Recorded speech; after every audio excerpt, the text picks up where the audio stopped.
Welcome to the locked room. Stories from the golden age of mystery and crime fiction. I'm Mordell, and this week's story is The Adventure of the Cantankerous Old Lady by Grant Allen. On the day when I found myself with 2 pence in my pocket, I naturally made up my mind to go round the world. It was my stepfather's death that drove me to it. I had never seen my stepfather. Indeed, I never even thought of him as anything more than Colonel Watts Morgan. I owed him nothing, except my poverty. He married my dear mother when I was a girl at school in Switzerland, and he proceeded to spend her little fortune, left at her sole disposal by my father's will, in paying his gambling debts. After that, he carried my dear mother off to Burma, and when he and the climate between them had succeeded in killing her, he made up for his appropriations at the cheapest rate by allowing me just enough to send me to Girton. So when the colonel died in the year I was leaving college, I did not think it necessary to go into mourning for him, especially as he chose the precise moment when my allowance was due, and bequeathed me nothing but his consolidated liabilities. "Of course you will teach," said Elsie Petheridge, when I explained my affairs to her. "There is a good demand just now for high school teachers." I looked at her, aghast. "Teach? Elsie!" I cried.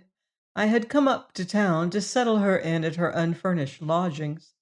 "Did you say teach?" "That's just like you, dear good schoolmistresses. You go to Cambridge and get examined till the heart and life have been examined out of you. Then you say to yourselves at the end of it all, 'Let me see, what am I good for now? I'm just about fit to go away and examine other people.' That's what our principal would call a vicious circle, if one could ever admit there was anything vicious at all about you, dear. No, Elsie, I do not propose to teach. Nature did not cut me out for a high school teacher. I couldn't swallow a poker if I tried for weeks. Pokers don't agree with me. Between ourselves, I am a bit of a rebel." "You are, Brownie," she answered, pausing in her papering with her sleeves rolled up. They called me Brownie, partly because of my dark complexion, but partly because they could never understand me. We all knew that long ago. I laid down the paste brush and mused. "Do you remember, Elsie," I said, staring hard at the paperboard, "when I first went to Girton, how all you girls wore your hair quite straight, in neat, smooth coils, plaited up at the back, about the size of a pancake, and how of a sudden I burst in upon you like a tropical hurricane and demoralized you, and how, after 3 days of me, some of the dear innocents began with awe to cut themselves artless fringes, while others went out in fear and trembling and surreptitiously purchased a pair of curling tongs? I was a bombshell in your midst in those days. Why, you yourself were almost afraid at first to speak to me."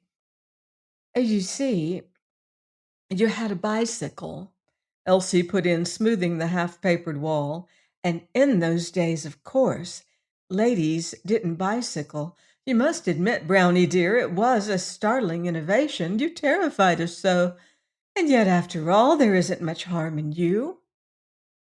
"I hope not," I said devoutly. "I was before my time, that was all. At present, even a curate's wife may blamelessly bicycle." "But if you don't teach," Elsie went on, gazing at me with those wondering big blue eyes of hers, "whatever will you do, Brownie?" Her horizon was bounded by the scholastic circle. "I haven't the faintest idea," I answered, continuing to paste. "Only, as I can't trespass upon your elegant hospitality for life, whatever I mean to do, I must begin doing this morning, when we finish the papering. I couldn't teach. Teaching, like mauve, is the refuge of the incompetent. And I don't, if possible, want to sell bonnets. As a milliner's girl? Elsie asked with a face of red horror. As a milliner's girl, why not? 'Tis an honest calling. Earls' daughters do it now. But you needn't look so shocked. I will tell you just at present. I am not contemplating it. Then what do you contemplate? I paused and reflected. I am here in London, I answered, gazing rapt at the ceiling. London, whose streets are paved with gold, though it looks at first sight like muddy flagstones.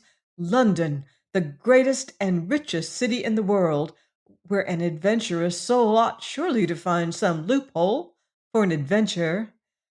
That piece is hung crooked, dear. We shall have to take it down again. I devise a plan, therefore. I submit myself to fate, or, if you prefer it, I leave my future in the hands of Providence. I shall stroll out this morning, as soon as I've cleaned myself, and embrace the first stray enterprise that offers. Our Baghdad teems with enchanted carpets. Let one but float my way, and hey, presto, I seize it. I go where glory or a modest competence waits me. I snatch at the first offer, the first hint of an opening. Elsie stared at me, more aghast and more puzzled than ever. But how? She asked. Where? When? You are so strange. What will you do to find one? Put on my hat and walk out, I answered. Nothing could be simpler. This city bursts with enterprises and surprises. Strangers from east and west hurry through it in all directions. Omnibuses traverse it from end to end, even, I am told, to Islington and Putney. Within, folks sit face to face who never saw one another before in their lives, and who may never see one another again, or, on the contrary, may pass the rest of their days together. I had a lovely harangue all pat in my head, in much the same strain, on the infinite possibilities of entertaining angels unawares in cabs on the Underground and the aerated bread shops. But Elsie's widening eyes of horror pulled me up short like a hansom in Piccadilly when the inexorable upturned hand of the policeman checks it. "Oh, Brownie!" she cried, drawing back. "You don't mean to tell me you're going to ask the first young man you meet in an omnibus to marry you?" I shrieked with laughter. "Elsie," I cried, kissing her dear yellow little head, "you are impayable. You never will learn what I mean. You don't understand the language. No, no, no. I'm going out simply in search of adventure. What adventure may come, I have not at this moment the faintest conception. The fun lies in the search, the uncertainty, the toss up of it. What is the good of being penniless, with the trifling exception of twopence, unless you are prepared to accept your position in the spirit of a masked ball at Covent Garden?"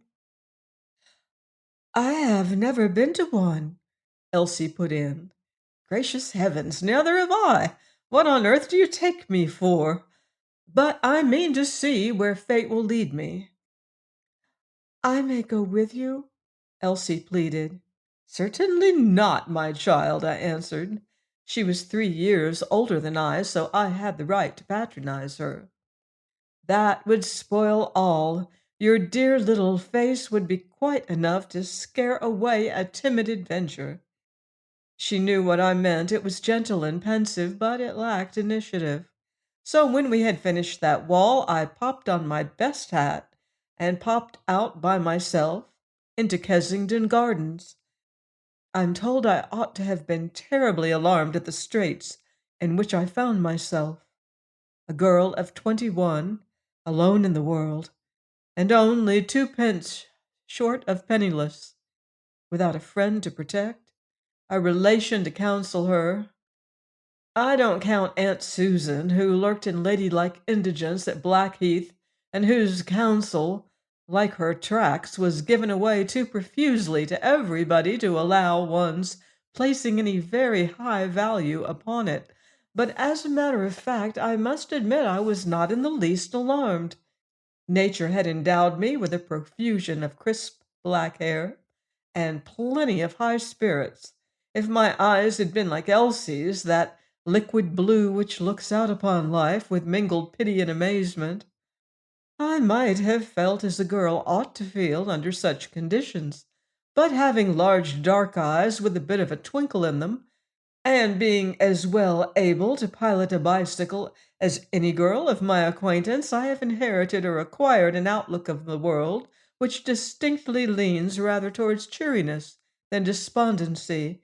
I croak with difficulty, so I accepted my plight as an amusing experience, affording full scope for the congenial exercise of courage and ingenuity. How boundless are the opportunities of Kensington Gardens! The round pond, the winding serpentine, the mysterious seclusion of the Dutch brick palace. Genii swarm there. One jostles possibilities. It is a land of romance, bounded on the north by the abyss of Bayswater and on the south by the amphitheater of the Albert Hall. But for a center of adventure, I chose the Long Walk. It beckoned me somewhat as the Northwest Passage beckoned my seafaring ancestors, the buccaneering mariners of Elizabethan Devon. I sat down on a chair at the foot of an old elm with a poetic hollow, prosaically filled by a utilitarian plate of galvanized iron. Two ancient ladies were seated on the other side already, very grand-looking dames, with the haughty and exclusive ugliness of the English aristocracy in its latter stages. For frank hideousness, commend me to the noble dowager. They were talking confidentially as I sat down. The trifling episode of my approach did not suffice to stem the full stream of their conversation.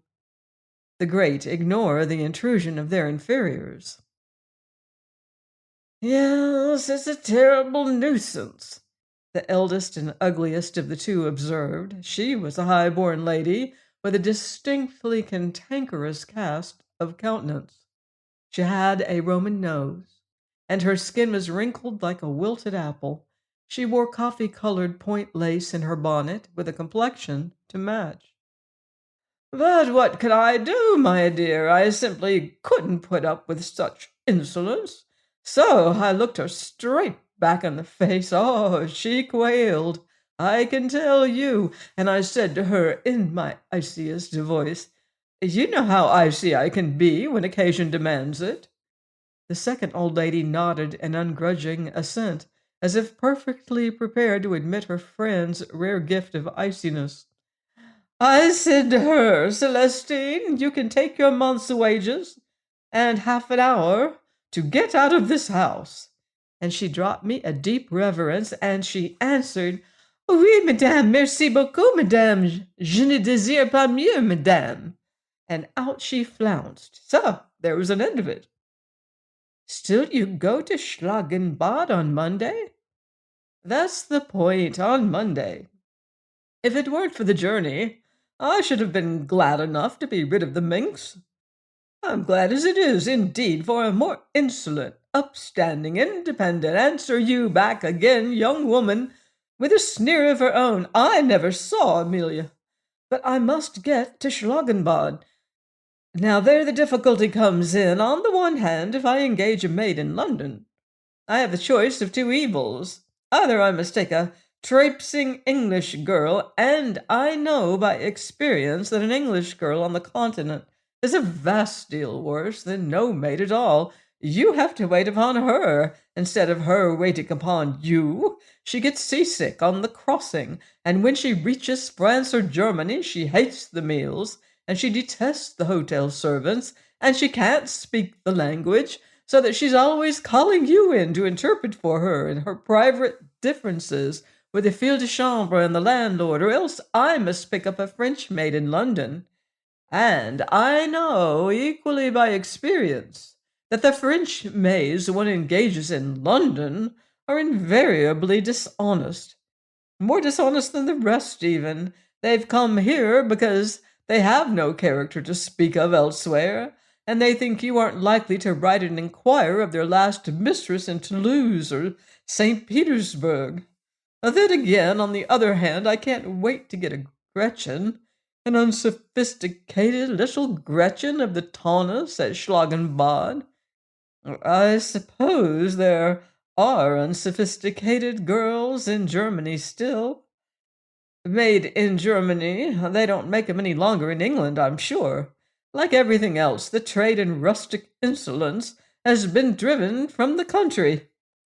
I can't wait to get a Gretchen, as I should like to do, of course, because I simply daren't undertake to cross the Channel alone and go all that long journey by Ostend or Calais, Brussels, and Cologne to Schlagenbad. You could get a temporary maid, her friend suggested in the lull of the tornado. The cantankerous old lady flared up. Yes, and have my jewel case stolen? Or find she was an English girl without one word of German? Or nurse her on the boat when I want to give my undivided attention to my own misfortunes? No, Amelia, I call it positively unkind of you to suggest such a thing. You're so unsympathetic. I put my foot down there. I will not take any temporary person. I saw my chance. This was a delightful idea. Why not start for Schlagenbad with a cantankerous old lady? Of course, I had not the slightest intention of taking a lady's maid's place for a permanency, nor even, if it comes to that, as a passing expedient. But if I wanted to go round the world, how could I do better than set out by the Rhine country? The Rhine leads you on to the Danube to the Black Sea, the Black Sea to Asia, and so by way of India, China, and Japan you reach the Pacific and San Francisco, whence one returns quite easily by New York and the White Star liners. Oh, I began to feel like a globe-trotter already. The cantankerous old lady was the thin end of the wedge, the first rung of the ladder. I proceeded to put my foot on it. I leaned around the corner of the tree and spoke. Excuse me, I said in my suavest voice, but I think I see a way out of your difficulty. My first impression was that the cantankerous old lady would go off in a fit of apoplexy. She grew purple in the face with indignation and astonishment that a casual outsider should venture to address her. So much so, indeed, that for a second I almost regretted my well-meant interposition. Then she scanned me up and down as if I were a girl in a mantle shop, and she contemplated buying either me or the mantle. At last, catching my eye, she thought better of it and burst out laughing. What do you mean by this eavesdropping? She asked. I flushed up in turn.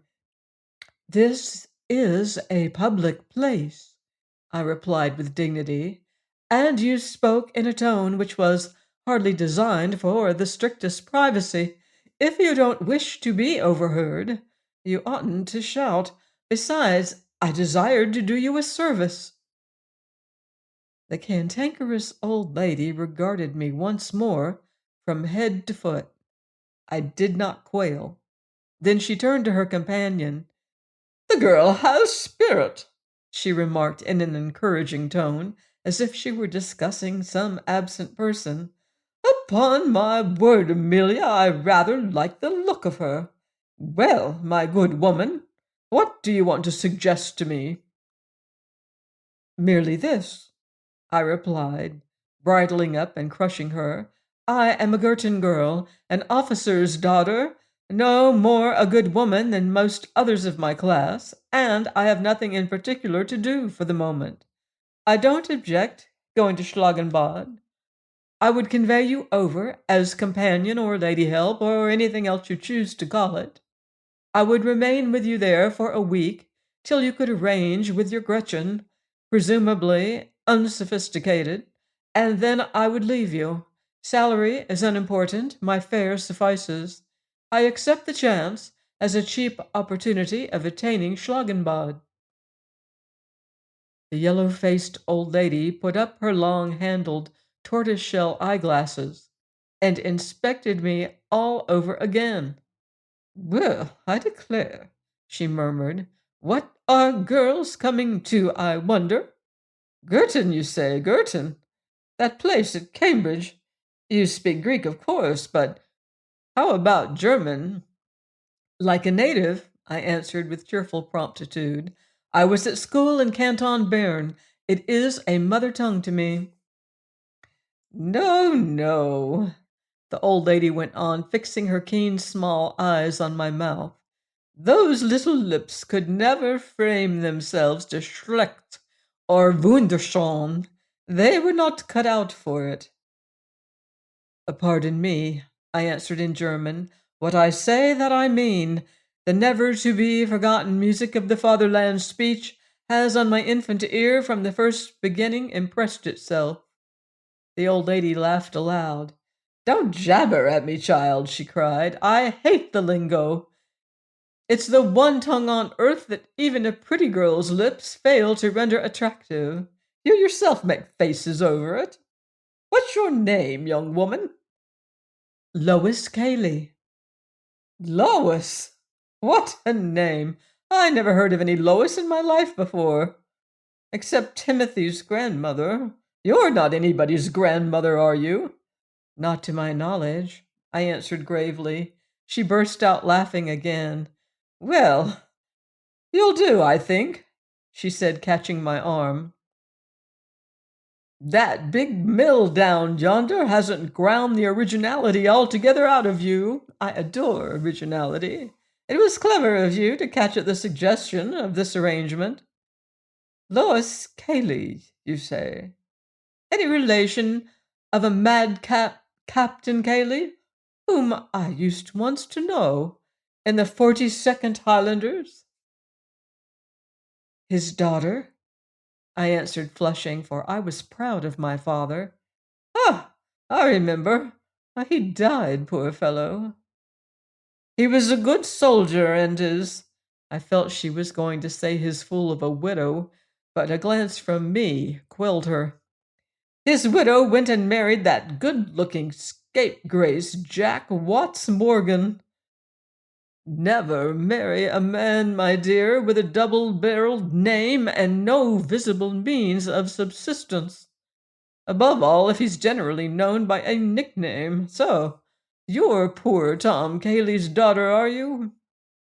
Well, well, we can settle this little matter between us. Mind, I'm a person who always expects to have my own way. If you come with me to Schladenbad, you must do as I tell you." "I think I could manage it. For a week," I answered demurely. She smiled at my audacity. We passed on to terms. They were quite satisfactory. She wanted no references. "Do I look like a woman who cares about a reference? What are called characters are usually essays in how not to say it. You take my fancy, that's the point. And poor Tom Cayley, but mind, I will not be contradicted." "I will not contradict your wildest misstatement," I answered, smiling. "And your name and address?" I asked after we had settled preliminaries. A faint red spot rose quaintly in the center of the cantankerous old lady's sallow cheek. "My dear," she murmured, "my name is the one thing on earth I'm really ashamed of. My parents chose to inflict upon me the most odious label that human ingenuity ever devised for a Christian soul, and I've not had courage enough to burst out and change it. A gleam of intuition flashed across me. You don't mean to say, I exclaimed, that you're called Georgina? The cantankerous old lady gripped my arm hard. What an unusually intelligent girl, she broke in. How on earth did you guess? It is Georgina. Fellow feeling, I answered. So is mine, Georgina Lois. But as I quite agree with you as to the atrocity of such conduct, I have suppressed the Georgina. It ought to be made penal to send innocent girls into the world so burdened. My opinion to a T. You really are an exceptionally sensible young woman. There's my name and address. I start on Monday. I glanced at her card. The very copperplate was noisy. Lady Georgina Fawley, 49 Fortescue Crescent West. It had taken us 20 minutes to arrange our protocols.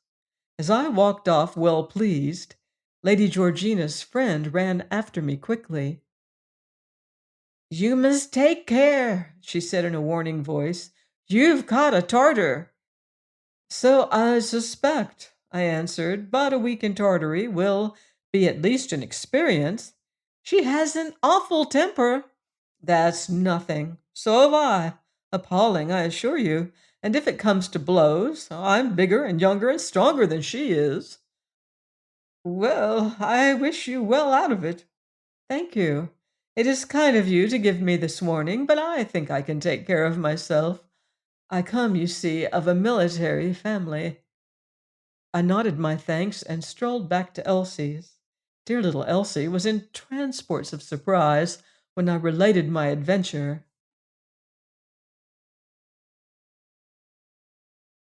Will you really go? And what will you do, my dear, when you get there? I haven't a notion, I answered. That's where the fun comes in. But anyhow, I shall have got there. Oh, Brownie, you might starve. And I might starve in London. In either place, I have only 2 hands and 1 head to help me. But then here, you are among friends. You might stop with me forever. I kissed her fluffy forehead. You good, generous little Elsie, I cried. I won't stop here one moment after I have finished the painting and papering. I came here to help you. I couldn't go on eating your hard-earned bread and doing nothing. I know how sweet you are, but the last thing I want is to add to your burdens. Now, let us roll up our sleeves again and hurry on with the dado. But, Brownie, you'll want to be getting your own things ready. Remember, you're off to Germany on Monday. I shrugged my shoulders. 'Tis a foreign trick I picked up in Switzerland. What have I got to get ready? I asked. I can't go out and buy a complete summer outfit in Bond Street for 2 pence. Now don't look at me like that. Be practical, Elsie, and let me help you paint the dado. For unless I helped her, poor Elsie could never have finished it herself. I cut out half her clothes for her. Her own ideas were almost entirely limited to differential calculus, and cutting out a blouse by differential calculus is weary uphill work for a high school teacher. By Monday, I had papered and furnished the rooms and was ready to start on my voyage of exploration. I met the cantankerous old lady at Charing Cross by appointment and proceeded to take charge of her baggage and tickets. Oh my, how fussy she was. Oh, you will drop that basket. I hope you have got enough tickets via Malines. Not by Brussels. I won't go by Brussels. You have to change there. Now, mind you notice how much the luggage weighs in English pounds, and make the man at the office give you a note of it to check those horrid Belgian porters. They'll charge you for double the weight, unless you reduce it at once to kilograms. I know their ways. Foreigners have no consciences. They just go to the priest and confess, you know, and wipe it all out and start fresh again on a career of crime next morning. I'm sure I don't know why I ever go abroad. The only country in the world fit to live in is England. No mosquitoes, no passports, no— Goodness gracious, child, don't let that odious man bang about my hat box. Have you no immortal soul, Porter, that you crush other people's property as if it was black beetles? No, I will not let you take this, Lois. This is my jewel box. It contains all that remains of the Fawley family jewels. I positively decline to appear at Schlagenbad without a diamond to my back. This never leaves my hands. It's hard enough nowadays to keep body and skirt together. Have you secured that coupe at Ostend? We got into our first-class carriage. It was clean and comfortable, but the cantankerous old lady made the porter mop the floor and fidgeted and worried till we slid out of the station. Fortunately, the only other occupant of the compartment was a most urbane and obliging continental gentleman. I say continental because I couldn't quite make out whether he was French, German, or Austrian, who was anxious in every way to meet Lady Georgina's wishes. Did Madame desire to have the window open? Oh, certainly, with pleasure. The day was so sultry. Closed a little more? Parfaitement, there was a current of air, il faut l'admettre. Madame would prefer the corner, no? Then perhaps she would like this valise for a footstool. Permettez, just thus. A cold draught runs so often along the floor in railway carriages. This is Kent that we traverse. Ah, the garden of England. As a diplomat, he knew every nook of Europe, and he echoed the mot he had accidentally heard drop from Madame's lips on the platform. No country in the world so delightful as England. Monsieur is attached to the embassy in London? Lady Georgina inquired, growing affable. He twirled his grey moustache, a waxed moustache of great distinction. No, madame, I have quitted the diplomatic service. I inhabit London now pour mon agrément. Some of my compatriots call it triste. For me, I find it the most fascinating capital in Europe. What gaiety! What movement! What poetry! What mystery! If mystery means fog, it challenges the world, I interposed. He gazed at me with fixed eyes. Yes, mademoiselle, he answered in a quite different and markedly chilly voice. Whatever your great country attempts, were it only a fog, it achieves consummately. I have quick intuitions. I felt the foreign gentleman took an instinctive dislike to me. To make up for it, he talked much, and with animation, to Lady Georgina. They ferreted out friends in common, and were as much surprised at it as people always are at that inevitable experience. Ah, yes, madame, I recollect him well in Vienna. I was there at the time, attached to our legation. He was a charming man. You read his masterly paper on the central problem of the dual empire. You were in Vienna then? The cantankerous old lady mused back. Lois, my child, don't stare. She had covenanted from the first to call me Lois, as my father's daughter, and I confess I preferred it to being Miss Cayley'd. We must surely have met. Dare I ask your name, monsieur? I could see the foreign gentleman was delighted at this turn. He had played for it and carried his point. He meant her to ask him. He had a card in his pocket, conveniently close, and he handed it across to her. She read it and passed it on.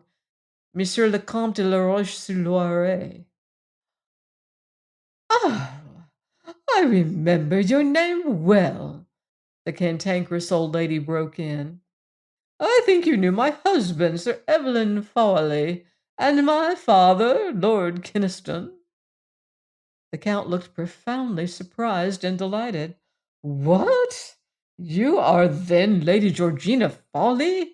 He cried, striking an attitude.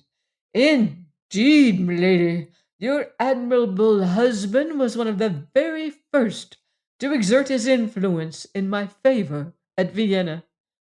Do I recall him, ce cher Sir Evelyn. If I recall him, what a fortunate encounter!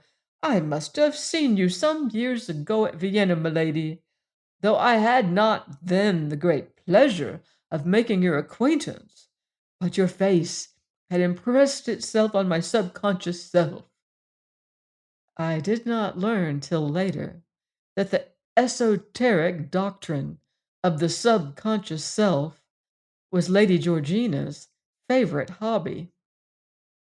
The moment chance led me to this carriage this morning, I said to myself, that face, those features, so vivid, so striking, I have seen them somewhere. With what do I connect them in the recesses of my memory? A high-born family, genius, rank, the diplomatic service, some unnameable charm, some faint touch of eccentricity. Aha! I have it! Vienna, a carriage with footmen in red livery and noble presence, a crowd of wits, poets, artists, politicians, pressing eagerly round the landau. That was my mental picture as I sat and confronted you. I understand it all now. This is Lady Georgina Folly. I thought the cantankerous old lady, who was a shrewd person in her way, must surely see through this obvious patter. But I had underestimated the average human capacity for swallowing flattery. Instead of dismissing his fulsome nonsense with a contemptuous smile, Lady Georgina perked herself up with a conscious air of coquetry and asked for more. Yes, they were delightful days in Vienna, she said, simpering. I was young then, Count. I enjoyed life with zest. Persons of milady's temperament are always young, the Count retorted glibly, leaning forward and gazing at her. Growing old is a foolish habit of the stupid and the vacant. Men and women of esprit are never older. One learns as one goes on in life to admire, not the obvious beauty of mere youth and health. He glanced across at me disdainfully, but the profounder beauty of deep character in a face, that calm and serene beauty which is imprinted on the brow by experience of the emotions. I have had my moments, Lady Georgina murmured with her head on one side. I believe it, milady, the Count answered and ogled her. Thenceforward to Dover they talked together with ceaseless animation. The cantankerous old lady was capital company. She had a tang in her tongue, and in the course of 90 minutes she had flayed alive the greater part of London society. With keen wit and sprightliness, I laughed against my will at her ill-tempered sallies. They were too funny not to amuse, in spite of their vitriol. As for the Count, he was charmed. He talked well himself, too, and between them I almost forgot the time till we arrived at Dover. It was a very rough passage. The Count helped us to carry our 19 hand packages and 4 rugs on board, but I noticed that, fascinated as she was with him, Lady Georgina resisted his ingenious efforts to gain possession of her precious jewel case. As she descended the gangway, she clung to it like grim death, even in the chops of the channel. Fortunately, I am a good sailor, and when Lady Georgina's sallow cheeks began to grow pale, I was steady enough to supply her with her shawl and her smelling bottle. She fidgeted and worried the whole way over. She would be treated like a vertebrate animal. Those horrid Belgians had no right to stick their deck chairs just in front of her. The impertinence of the hussies with the bright red hair, a grocer's daughter, she felt sure, in venturing to come and sit on the same bench with her, the bench for ladies only, under the lee of the funnel. Ladies only, indeed! Did the baggages pretend they considered themselves ladies? Oh, that placid old gentleman in the episcopal gaiters was their father, was he? Well, a bishop should bring up his daughters better, having his children in subjection with all gravity, instead of which, Lois, my smelling salts. This was a beastly boat, such an order of machinery. They had no decent boats nowadays. With all our boasted improvements, she could remember well when the cross-channel service was much better conducted than it was at present. But that was before we had compulsory education. The working classes were driving trade out of the country, and the consequence was we couldn't build a boat which didn't reek like an oil shop. Even the sailors on board were French, jabbering idiots, not an honest British Jack Tar among the lot of them. Though the stewards were English, and very inferior Cockney English at that, with their offhand ways and their school board airs and graces, she'd school board them if they were her servants. She'd show them the sort of respect that was due people of birth and education. But the children of the lower classes never learnt their catechism nowadays. They were too much occupied with literature, geography, free hand drawing. Happily for my nerves, a good lurch to leeward put a stop for a while to the course of her thoughts on the present distresses.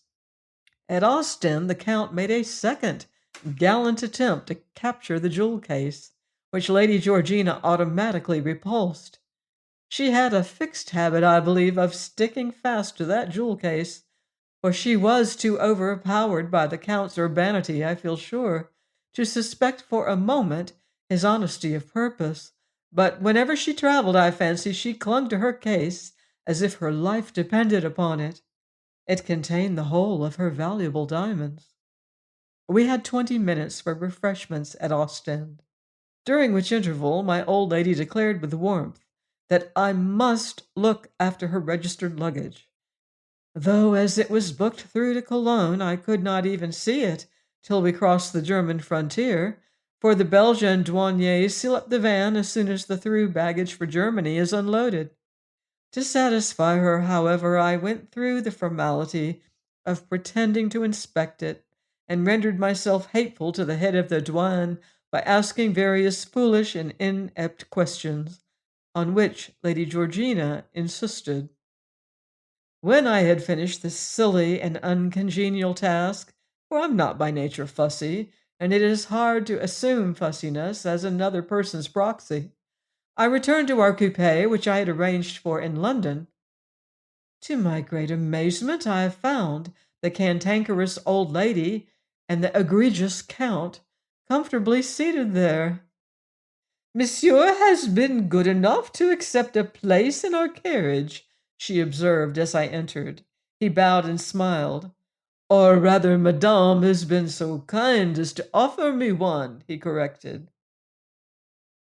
Would you like some lunch, Lady Georgina? I asked in my chilliest voice.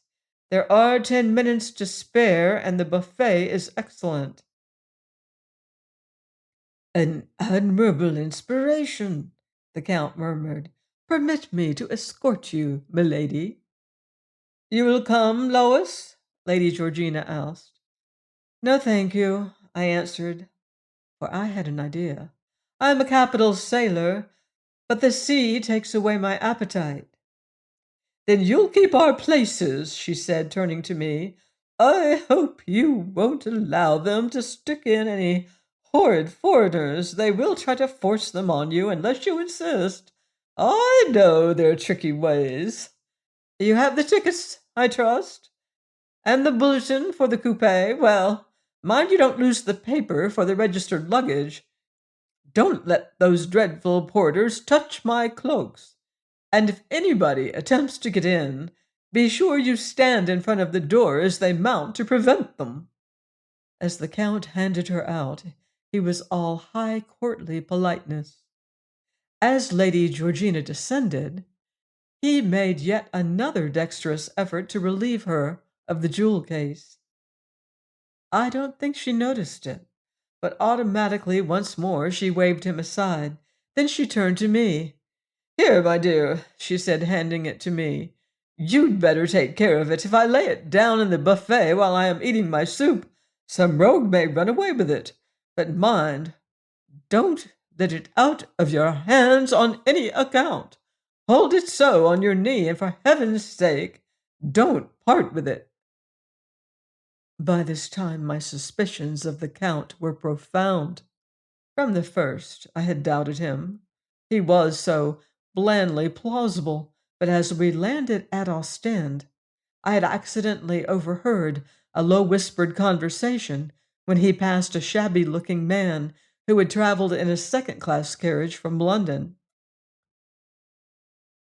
"That succeeds?" the shabby looking man had muttered under his breath in French, as the haughty nobleman with a waxed mustache brushed by him. "That succeeds admirably," the Count had answered in the same soft undertone. "Ça réussit à merveille." I understood him to mean that he had prospered in his attempt to impose on Lady Georgina.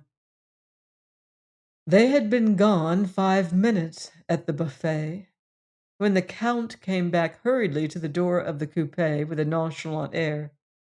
"Oh, mademoiselle," he said in an offhand tone, "Lady Georgina has sent me to fetch her jewel case." I gripped it hard with both hands. "Pardon, Monsieur le Comte," I answered. "Lady Georgina entrusted it to my safekeeping, and without her leave, I cannot give it up to anyone." "You mistrust me?" he cried, looking black. "You doubt my honor? You doubt my word when I say milady has sent me?" "Du I answered calmly. "But I have Lady Georgina's orders to stick to this case. Until Lady Georgina returns, I stick to it." He murmured some indignant remark below his breath and walked off. The shabby looking passenger was pacing up and down the platform outside in a badly made dust coat. As they passed, their lips moved. The Count seemed to mutter, "C'est un coup manqué." However, he did not desist, even so. I saw he meant to go on with his dangerous little game. He returned to the buffet and rejoined Lady Georgina. I felt sure it would be useless to warn her, so completely had the Count succeeded in gulling her. But I took my own steps. I examined the jewel case closely. It had a leather outer covering. Within was a strong steel box with stout bands of metal to bind it. I took my cue at once and acted for the best, on my own responsibility. When Lady Georgina and the Count returned, they were like old friends together. The quails in aspic and the sparkling hawk had evidently opened their hearts to one another. As far as Malines, they laughed and talked without ceasing. Lady Georgina was now in her finest vein of spleen. Her acid wit grew sharper and more caustic each moment. Not a reputation in Europe had a rag left to cover it, as we steamed in beneath the huge iron roof of the main central junction. I had observed all the way from Ostend that the Count had been anxious lest we might have to give up our coupe at Malines. I assured him more than once that his fears were groundless, for I had arranged at the Charing Cross that it should run right through to the German frontier. But he waved me aside with one lordly hand. I had not told Lady Georgina of his vain attempt to take possession of her jewel case, and the bare fact of my silence made him increasingly suspicious of me. "Pardon me, mademoiselle," he said coldly. "You do not understand these lines as well as I do. Nothing is more common than for these rascals of railway clerks to sell one a place in a coupe or a wagon lit and then never reserve it, or turn one out halfway. It is very possible milady may have to descend at Malines." Lady Georgina bore him out by a large variety of selected stories concerning the various atrocities of the rival companies which had stolen her luggage on her way to Italy. As for train de luxe, they were den of robbers. So when we reached Malines, just to satisfy Lady Georgina, I put out my head and inquired of the porter. As I anticipated, he replied, There was no change. We went through to Verviers. The Count, however, was still unsatisfied. He descended and made some remarks a little farther down the platform to an official in the gold-banded cap of a chef de gare or some such functionary. Then he returned to us all fuming. "It is as I said," he exclaimed, flinging open the door. "These rogues have deceived us. The coupe goes no farther. You must dismount at once, milady, and take the train just opposite." I felt sure he was wrong, and I ventured to say so. But Lady Georgina cried, "Nonsense, child!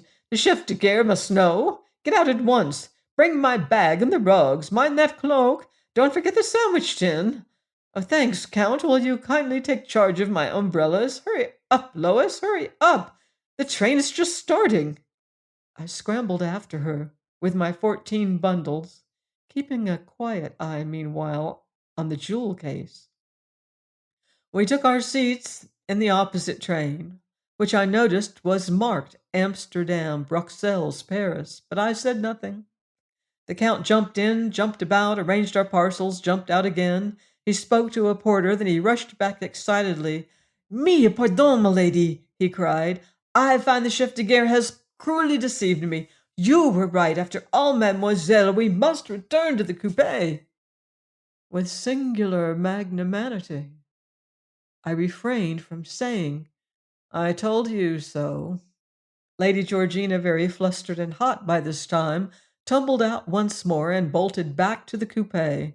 Both trains were just starting. In her hurry, at last, she let the Count take possession of her jewel case. I rather fancy that as he passed one window, he handed it in to the shabby-looking passenger. But I'm not certain. At any rate, when we were comfortably seated in our own compartment once more, and he stood on the footboard just about to enter, of a sudden he made an unexpected dash back and flung himself wildly into a Paris carriage. At the self-same moment, with a piercing shriek, both trains started. Lady Georgina threw up her hands in a frenzy of horror. "My diamonds!" she cried aloud. "Oh, loss! My diamonds!" "Don't distress yourself," I answered, holding her back, for I verily believe she would have leapt from the train. "He has only taken the outer shell, with the sandwich case inside it. Here is the steel box," and I produced it triumphantly. She seized it, overjoyed. "How did this happen?" she cried, hugging it, for she loved those diamonds. "Very simply," I answered. "I saw the man was a rogue, and that he had a confederate with him in another carriage. So, while you were gone to the buffet at Ostend, I slipped the box out of the case and put in the sandwich tin, that he might carry it off, and we might have proofs against him.